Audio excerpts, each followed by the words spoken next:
Right, right. So don't do that. That's the way I see it. I'm still with you. I know we talked about it a couple weeks ago, but Rusev is a guy who needs to be under contract with some company because, to me, that's a guy I could build a company around. Do you know what I mean? Like the dominating, bring him in as a heel. I could see him like a Brock Lesnar-esque type individual, right? Or an Umaga-esque type kind of guy. Someone who can go in there. He's the big, mean, nasty, powerful, unstoppable heel, and you could really do a great run. You know, TNA, when they had Bobby there, they kind of made Bobby that for a minute, right? Yeah, Bobby was yeah. the unbeatable world champion heel guy. And I think that Rusev could fill that position, maybe for Impact. I think that'd be a great landing spot for him.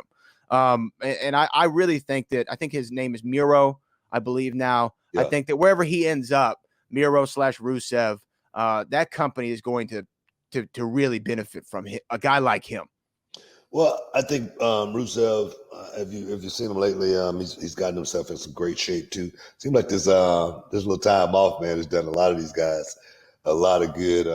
This one thing about the business, there are no off seasons or anything like that. These guys really never ever get a chance to have downtime like they're having right now. I'm sure they're wondering what's going on with their bodies because they feel good.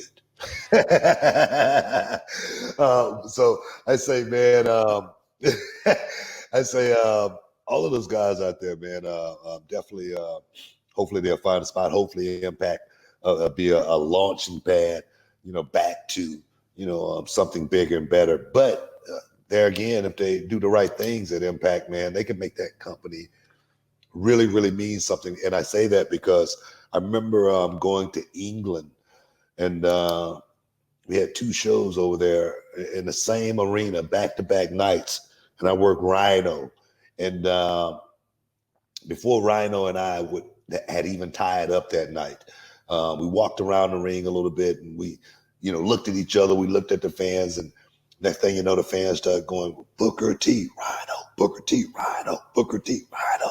And Rhino and I, we looked at each other and we go, don't do anything. just let them keep going for a second. And I remember we had such an awesome match that night. And then, I don't know, we may have had only maybe 5,000 people in the arena. But then we came back to the next night and we had 5,000 people in the arena again. And I was really, really hyped up. I was really, on a cloud as far as, man, this company, man, could really, really be something. If they, like I said, just Monday night, if everybody played their job, you know what I mean? Don't try to do nobody else's job. Just do your job. Do that job to the best of your ability. And hopefully we'll have a great show at the end of the night. I just don't think they had the right people in play. I don't know if the eyes were just totally not on the prize. I'm not going to sit here and judge, is what I'm trying to say, as far as why that company didn't do well back then. I know Dixie Carter. I must say Dixie Carter really, really, really, really tried to do a good thing, for the business, as far as trying to, put guys in certain places, make sure wrestlers got a job and whatnot. But when you got a business, you got to make sure you got the right pieces in place in order for the business to be successful. And I say that because I got a small little company here in Houston, Texas, called Reality of Wrestling. And but I know I'm not the smartest guy in the room.